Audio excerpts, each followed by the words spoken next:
استجب دعانا ولا تخيب سيدي رجانا آمين آمين استجب دعانا ولا تخيب سيدي عبده ورسول الهادي إلى رضوانه اللهم صل وسلم على سيدنا محمد وعلى آله وأصحابه والتابعين وتابع التابعين ومن تبعهم بإحسان إلى يوم الدين. أما بعد حضرatan karamin, para alim, para ulama, para asatidz, sesepuh dan bersepuh, wabil khusus yang saya hormati jajaran pengurus takmir Masjid Sunan Ampel Surabaya yang kami hormati, mustami'in wal mustamiyat rahimakumullah. Mengawali pertemuan kita pada malam hari ini, marilah kita buka dengan pembacaan Ummul Quran dengan harapan mudah-mudahan pahalanya dihadiahkan untuk Rasulullah Muhammad SAW, sahabat, keluarga, serta dzurriyyah-dzurriyyahnya. Kemudian semoga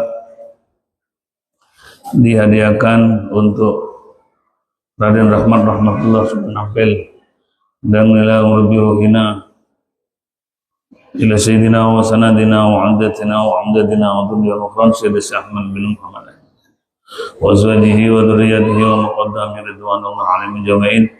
Summa awsil ila ruhina Syekh Muhammad bin Yusuf wa Ubaidillah bin Muhammad Yusuf wa ila Syekhina Muhammad Khalil bin Abdullah al-Bangkalani ila ruhi abaina wa ummahatina wa ajdadina wa jaddatina wa amamina wa amatina wa akhwalina ikhwatina wa abnaina wa banatina al-Fatihah. أعوذ بالله من الشيطان الرجيم بسم الله الرحمن الرحيم الحمد لله رب العالمين الرحمن الرحيم مالك يوم الدين إياك نعبد وإياك نستعين اهدنا الصراط المستقيم صراط الذين أنعمت عليهم غير المغضوب عليهم ولا الضالين. بسم الله الرحمن الرحيم. Bab 200, bab yang ke-256. Babu ma yubahu minal ghibati. Babu ma yubahu minal ghibati utawi iki kubab barang yubahu kang den menangaken apa ma minal ghibati nyatane saking ghibah ngrasane. Dalam bab ini akan memberikan pengecualian yang semula bahwa ghibah itu sangat buruk sekali. Satu kalimat saja diibaratkan hadis-hadis yang telah kita baca tempo hari, bahwa satu kalimat daripada lafaz ghibah, maka apabila dicampur, apabila dimasukkan ke dalam laut, maka laut itu airnya akan berubah menjadi budak atau menjadi tidak bersih, tidak bening kembali, bahkan baunya busuk dari kalimat ghibah itu. Sekarang masuk pengecualian. Ada beberapa hal atau sedikitnya ada 6 diperbolehkan ghibah. Ghibah itu diperbolehkan selama mengikuti ketentuan yang akan kita baca pada malam hari ini. Jadi ghibah itu memang secara standar memang merugikan dan menjelekkan nama baik orang lain. Tapi ada beberapa hal yang diperkenankan, diperbolehkan, bahkan diwajibkan. Padahal kita tahu, tapi kita pura-pura tidak tahu, saya tidak tahu. Maka itu wajib berdusta. Sebab kalau jujur, masih jadi korban dia. Karena kita menyimpan orang yang ditarget untuk dibunuh, padahal ada di rumah kita, kita tidak boleh jujur, tapi harus berdusta. Itu datanya satu contoh bahwa tidak semua dusta itu dilarang, tapi ada dusta yang diperbolehkan bahkan wajib dengan ketentuan-ketentuan yang telah ditentukan. Begitu juga hadirin rahimakumullah, ghibah ngerasani uang itu ada yang diperbolehkan, tapi harus mengikuti ketentuan-ketentuan. Ilam ketahuilah, ilam murwa sapa sira annal ghibata ing sedune ngrasane wong menggunjing iku tubahu den wenangaken apa ghibah ligharadin krana ana sejo sahihin kang sah menurut agama. Ghibah boleh asalkan ada tujuan dalam agama, bisa untuk mengislahkan, bisa untuk mengungkap agar supaya contoh pembunuhan itu terungkap, maka satu sisi diperbolehkan. Untuk lebih jelasnya kita ikuti berikut ini. Jadi ghibah itu diperbolehkan liwaradin sohin karena sejokan sohe kang bagus, syar'iin kang bangsa syariat, la yumkinul wusulu kang ora kongang apa al wusulu sampai ilaihi maring gorot illa biha kecuali kelawan ghibah. Jadi mungkin sebuah kasus tidak bisa terungkap kecuali dengan cara berghibah itu, maka itu diperkenankan. Wa utawi ma yubahu minal ghibah iku sitatun ono 6. Sitatu asbabin ono 6 pira-pira sebab. Jadi ada 6 poin bahwa dusta itu boleh asalkan ada tujuan syar'i, tujuan untuk mengungkap, untuk mengetahui solusi atau memberikan solusi dalam sebuah kasus yang tidak mungkin terselesaikan kecuali dengan menghibah.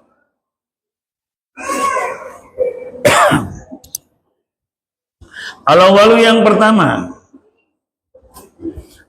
at-tadhallumu, mengajukan pengaduan kezaliman. Ada seorang yang didolimi oleh orang lain, maka apabila tanpa menyebut ciri-ciri ketentuan untuk masuk perlindungan kezaliman itu, maka tidak bisa kecuali dengan ghibah. Maka ghibah diperkenankan. Fayajuzul madlumu maka menang opal madlumu wong kang den dolimi. Apa ayat adzalama apa yento ngajuaken kedzaliman ila sultani maring sultan pada pemerintah yang berwajib, tentunya Pak Hakim atau dan sesamanya. Wal qadi dan Pak Qadi Pak Hakim. Wa ghairihima dan selainnya sultan dan qadi mimman nyatane saking wong lahu kang ikut kekuasaan wilayatun utawi kemampuan kekuasaan. Kita mengadu kepada sebuah sultan, sebuah hakim bahwa seseorang itu pernah didolimi orang temannya atau orang lain, maka untuk menyebut ciri dan kejelekan daripada orang yang telah mendolimi itu hukumnya boleh, tujuannya untuk diselesaikan permasalahan kedoliman itu, bisa dengan cara disangsi, bisa dengan cara dinasihati dan sebagainya, sehingga kata-kata atau kelakuan dolim itu tidak akan terjadi lagi. Maka apabila berkenan dengan itu, ghibah itu diperbolehkan. Au qudratun ala insafiyah, ada sebuah kekuatan pada seorang ala insafiyah untuk menginsafkan yang bersangkutan min dolimihi dari orang yang telah mendolimi. Atau seperti Pak Kiai walaupun bukan sultan minta nasihat, diungkaplah sifat-sifat yang telah mendolimi. Fayaqulu maka seorang itu berkata, dolamani fulanun bikada, dolamani wis ngedolimi ni ingsun sopo fulanun uwong bikada dengan kelawan mengkini-mengkini. Menceritakan kedoliman yang telah terjadi pada dirinya, itu hukumnya boleh untuk diselesaikan permasalahan itu. Yang boleh kita boleh mengadu pada sultan itu pemerintah, atau kepada Pak Hakim dan lain sebagainya, termasuk pada orang yang punya wilayah, Pak RT, Pak RW, atau kiai atau guru kita. Tujuannya untuk menyelesaikan kedoliman itu biar tidak berlanjut. Satu, itu boleh. berbuat melakukan ghibah boleh. Asane utawi kang kaping pindho iku al-isti'anatu nyuwun atau nyuprih pertolongan ala taghyiril mungkari untuk merubah kemungkaran.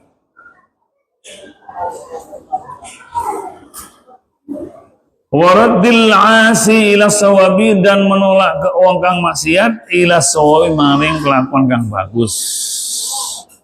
Jadi ngerasani juga yang kedua ini ada seorang yang minta pertolongan kepada yang berwajib atau pada orang yang mampu melakukan itu ala taghyiril mungkari untuk mengubah kemungkaran. Umpama di kampung kita ada orang tempat berbuat mesum, naudzubillah, tempat berjudi, tempat zina, untuk maka mengadukan atau minta pertolongan kepada yang berwajib itu boleh menceritakan apa yang dilakukan. Begini-begini dia berzina, dia mabuk di tempat itu berarti kan ghibah. Berhubung itu untuk menyelesaikan dan untuk nahi mungkarnya akan selesai, maka diperbolehkan. Pelanggaran apa umpamanya? Dia cerita begini-begini itu boleh. Andaikan bukan untuk tujuan yang sahih secara syar'i, maka tidak boleh menceritakan kejelekan-kejelekan itu. Karena untuk diselesaikan, artinya untuk diinsafkan, untuk nahi mungkarnya, maka boleh menceritakan apa perbuatannya kok dilaporkan. Fayaqulu muka ngucap sapa wong liman maring wong yarju qudratahu yang den arep-arep sapa wong qudratahu ing nguasane masalah ala izalatil mungkari untuk menghilangkan kemungkaran.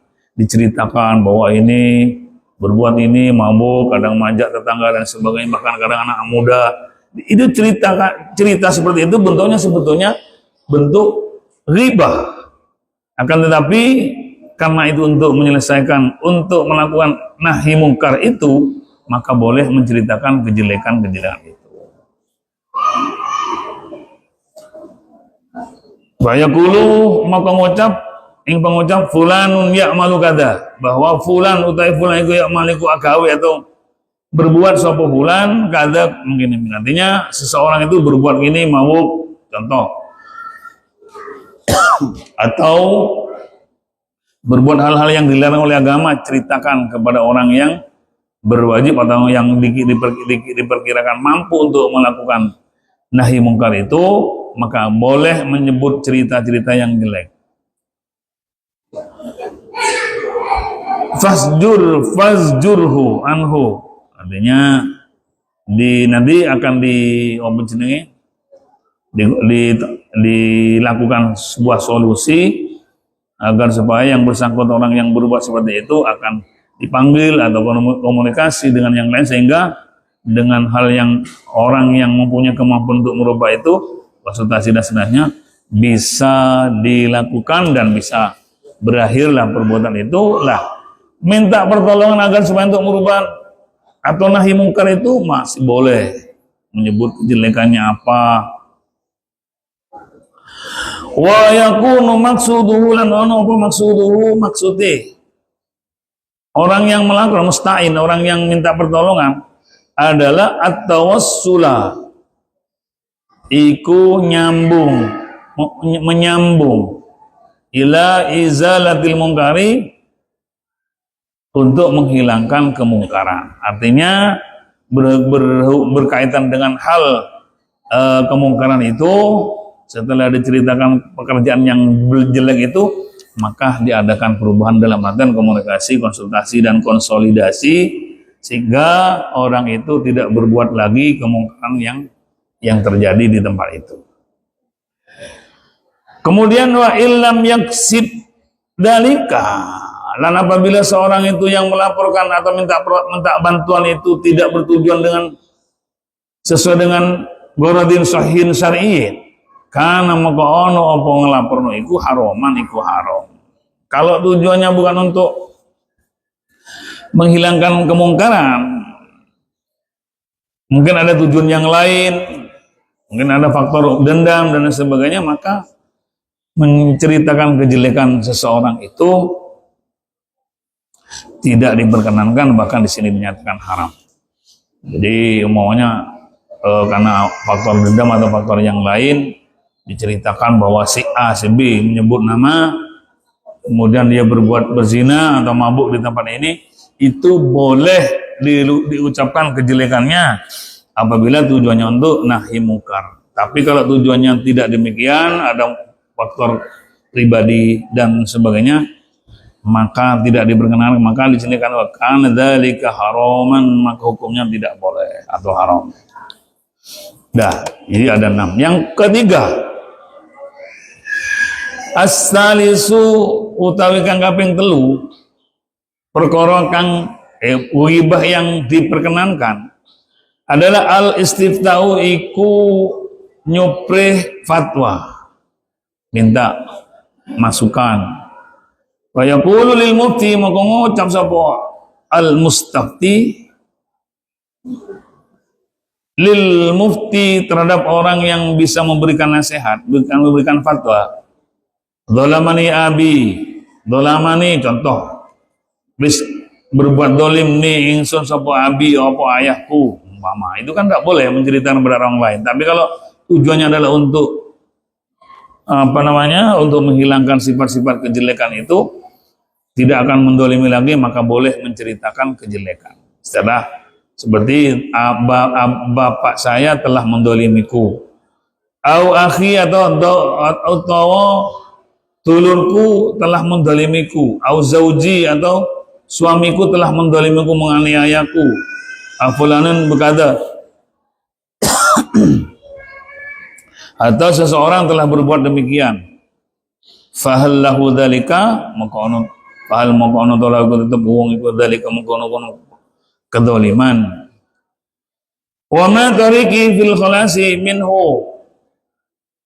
Jadi seorang yang menceritakan kejelekan seorang tentang kedzaliman yang telah diperbuat kepada seseorang, maka dilapor kepada orang yang mungkin bisa memberikan fatwa, memberikan solusi, memberikan jalan keluar untuk tidak terjadi lagi pendolim dan penganiayaan itu, maka boleh menceritakan kejelekannya kepada orang yang dianggap mampu untuk memberikan solusi, sehingga dia sudah nanti tidak akan lagi berbuat dolim pada orang lain. Itu menceritakan apa salahmu, apa salahnya dia.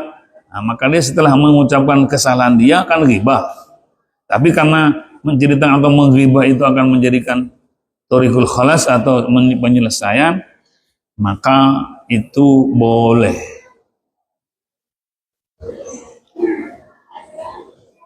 Fahadha utawi iki coro, tapi yang lebih hati-hati.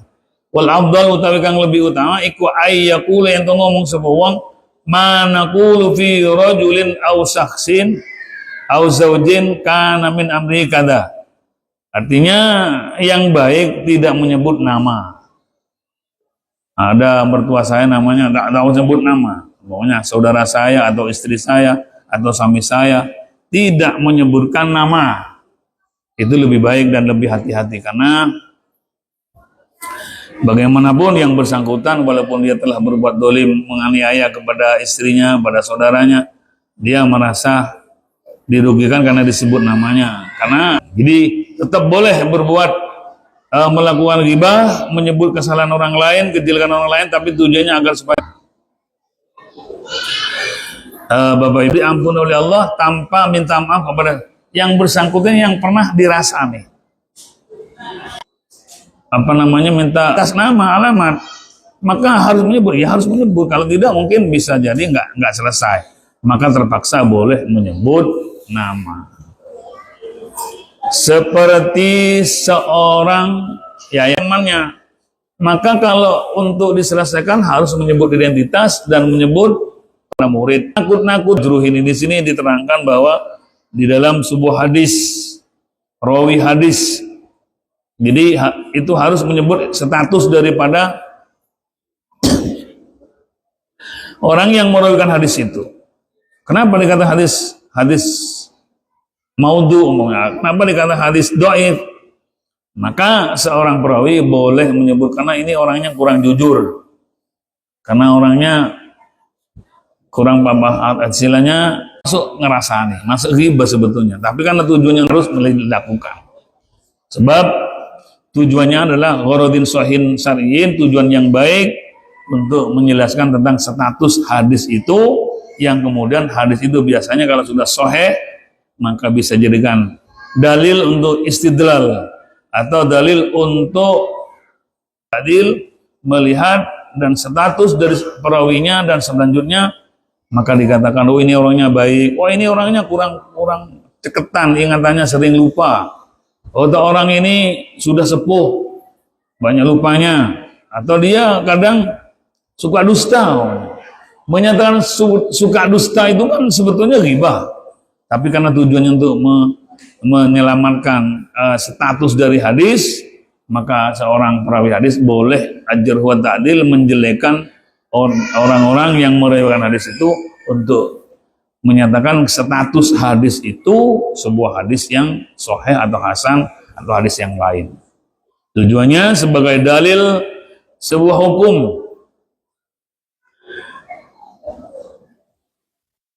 Jadi seorang rawi itu Bapak Ibu harus tajam ingatannya.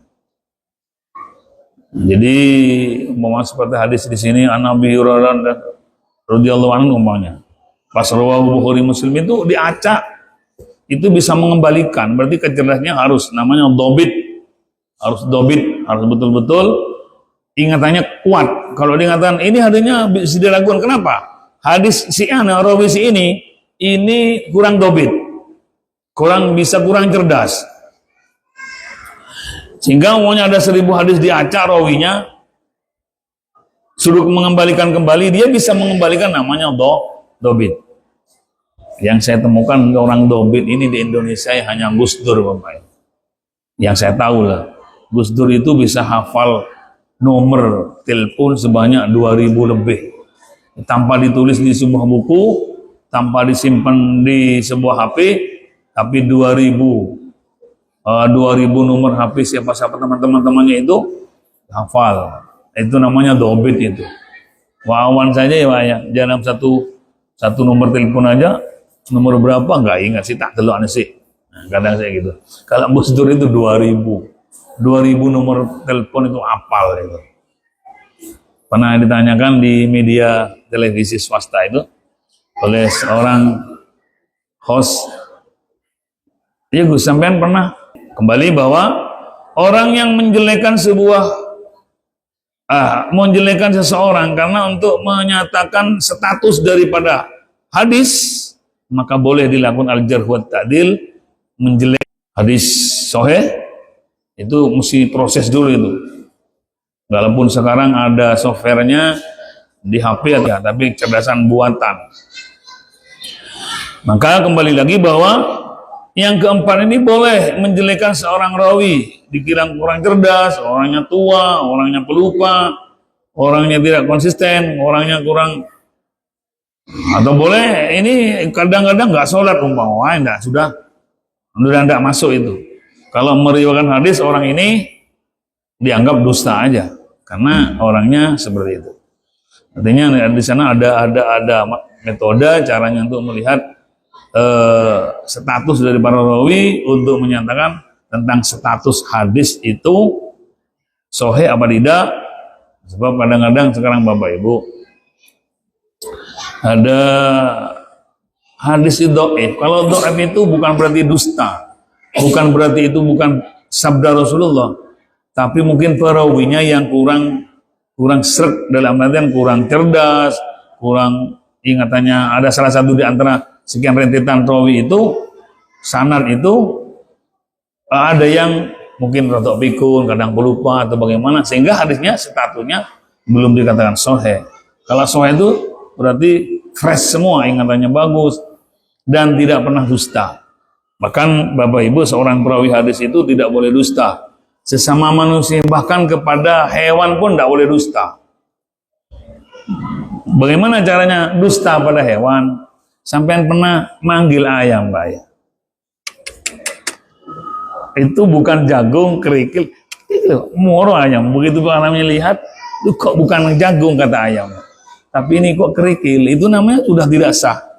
merawikan hadis. Kenapa? Telah berdusta pada hewan.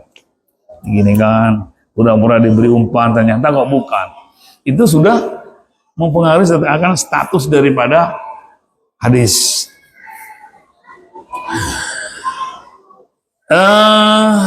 Jarhul majruhina minar ruwati wasyuhudi, mengungkap kejelekan seseorang dari orang-orang yang merawikan hadis. Dzalika jaizun bi jumlah muslimin, itu dusta mengungkap kejelekan seseorang sebagai rawi itu atau mustalahul hadis. Bal wajibun lil hajati, bahkan wajib menyatakan kejelekan seorang diumumkan kepada orang lain yang semestinya tidak boleh. Itu orangnya sudah sepuh, dia sudah pelupa umpamanya. Itu tidak boleh. Maka namanya ghibah, tapi karena tujuannya untuk menyelesaikan status harap orang yang dari sanad atau orang yang merawikan itu sendiri. Tentang kaum kelahiranku, maka dia wajib masuk surga. Itu bukan doib, tapi hadis palsu. Namanya maudhu. Maudhu dengan doib beda, Bapak. Kalau doib itu perawinya aja yang kurang fresh, kurang sehat ingatannya mungkin dan sebagainya terkait dengan ajarhu ta'dil itu. Tapi kalau hadis maudhu, hadis buatan, Nabi tak pernah bersabda, tapi dibilang qala Rasul dan lain sebagainya, tapi dibilang qala Rasulullah. Tidak dibenarkan karena dia adalah hadis maudhu dan tidak boleh dijadikan apalagi dalil. Nah, dilakukan tidak boleh. Kalau maudhu masih boleh, Bapak Ibu, dalam artian bukan dijadikan dalil. Hadis maudhu, hadis dhaif masih boleh untuk fadhailul amal, untuk melakukan, maunya Nabi barang siapa mengatakan gini, maka pahalanya begini, itu boleh dilakukan walaupun dhaif. Dhaif itu bukan palsu, hanya perawinya kurang fresh, kurang cerdas, kurang ya macam-macam lah. Boleh kalau menerangkan tentang keutamaan amal atau ibadah, boleh dilakukan karena hanya sebatas fadhailul amal. Tapi kalau sudah dhaif tidak boleh dijadikan dalil, istidlal di sana, istinbatul ahkam di sana tidak boleh. Ini sedikit menerangkan berkaitan dengan usul fikih atau mustalahul hadis. Jadi Bapak Ibu, kalau dikatakan yang dinamakan bahwa Al-Quran dan hadis sebagai sumber hukum itu apa? Ya apa sumber itu? Maka seorang mujtahid atau seorang madhab, orang mujtahid lah katakan, sebelum menentukan dan memutuskan sebuah hadis jadi sebuah hukum sebagai dalil menjadi sebuah hukum, maka harus tahu satu, ambil sebuah hukum dari Al-Quran atau hadis atau kedua-duanya untuk dijadikan sebagai putusan untuk menentukan sebuah hukum, itu namanya caranya istidlal atau istinbatul ahkam. Siapa yang punya ketentuan? Orang yang mampu memahami Al-Quran, rata-rata ya hafal Al-Quran dan hafal ribuan hadis, baru dia bisa beristimbat. Sekarang belum ada, Pak, belum ada untuk mencapai kecerdasan semacam itu, belum. Paling panter sekarang apabila ada kasus yang terjadi di masyarakat untuk segera dihukumi, maka dilakukan dalam sebuah forum di dalam NU namanya Bahsul Masail. Nah, dicari dalil-dalilnya di kitab apa, dibongkar semua, cari semua, maka dinyatakan seperti ini. Sekarang paling banter Bahsul Masail. Dan Bahsul Masail itu adalah sebuah cara untuk mengungkap sebuah kasus baru yang mau tidak mau harus ditetapkan hukum. Contoh, hukumnya transplantasi mata, cangkok mata. Bagaimana hukumnya? Di Al-Quran tidak ada. Sebab zaman Nabi tidak pernah dilakukan cangkok mata. Transplantasi jantung, ginjal dan sebagainya itu tidak pernah dilakukan pada hadis. Pada zaman Nabi berarti Al-Quran dalilnya tidak ada, hadisnya tidak ada. Berjalan ke generasi selanjutnya. Ijma' sahabi pun juga tidak bisa membahas. Kenapa? Pada zaman sahabat belum terjadi transplantasi mata, jantung dan sebagainya. Ternyata kok dilala sekarang terjadi orang yang mencangkok jantung. Ternyata setelah berhasil lebih sehat kembali. Umpama meripatnya bisa berfungsi lagi, bisa berdakwah lagi. Itu kan sebuah hal yang positif. Maka dilakukan basul masail yang dibahas oleh orang-orang yang kompeten, biasanya pondok pesantren yang melakukan seperti ini. Kalau perlu bergabung dengan medis. Saat membahas ini adalah yang diundang medis, bagaimana caranya bla bla bla, memberikan cangkuk mata, jantung dan seterusnya. Sebab mesti korban yang lain, karena yang dipindah adalah kok curang meripat orang lain dipindah ke meripat orang yang menyangkok itu. Maka itu perlu pembahasan yang alot, walaupun tidak ada dalil Al-Quran hadis, ada namanya dalil hadis, sumber hukum yang temporer, ada istihsan, ada istishab, ada syarah mahkublana, ada sadudari'ah, ada al-aur, ada al-uruf, dan lain sebagainya. Itu sebagai penunjang sumber hukum. Namanya sekarang hukum yang kontemporer. Banyak sekarang yang terjadi kasus-kasus, tapi di Al-Quran tidak ada, di hadis tidak ada, tapi yang ada mungkin adalah ada qiyas, ada ijma, sehingga dilakukan qiyas dan ijma mengambil hukum itu berdasarkan asal yang ada, berkaitan dengan ilatnya sama.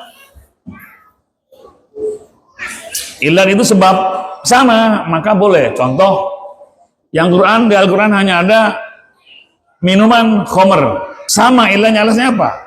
Ma khommarul akla, sesuatu yang telah menutupkan akal, maka boleh dilakukan. Bahkan dikiaskan, ternyata akan lebih bahaya yang sabu-sabu. Maka ulama bisa menentukan hukumnya tidak boleh. Apakah Al-Quran hadis? Bukan, tapi kias. Kias buat Allah yang terakhir. Monggo sareng-sareng kita belajar untuk tidak menggibah, menggunjing, ngerasani tonggo. Nabi mengatakan, kalau ada orang yang menggibah, sunnah hukumnya, iya cok ngono ngomong liyane wae. Nah, kalau berani begitu, Allah akan menolak dari api neraka di hari kiamat nanti. Amin. Jadi sekali lagi, karena satu kalimat saja, kalimat ghibah dimasukkan dalam air dalam laut itu akan menjadi butek airnya, saking jeleknya, maka monggo sarang-sarang menghindari ghibah, mengajari keluarga kita, istri kita, anak kita, ojo ngomong-ngono, ojo ngerasane wong. Anda berani begitu, maka nanti panjenengan akan ditolak oleh Allah dari api neraka. Demikian, mudah-mudahan kita bisa belajar lebih jauh. Saya juga belajar untuk menghindari, artian bukan kita belum dapat hidayah, tapi mudah-mudahan Allah memberikan siraman lebih daripada sebelumnya, sehingga kita tidak menggibah kembali, karena bahayanya sangat besar sekali atas keselamatan kita. Demikian, Al-Fatihah. A'udzubillahi minasyaitonir rajim. Bismillahirrahmanirrahim. Ya, assalamualaikum warahmatullahi wabarakatuh.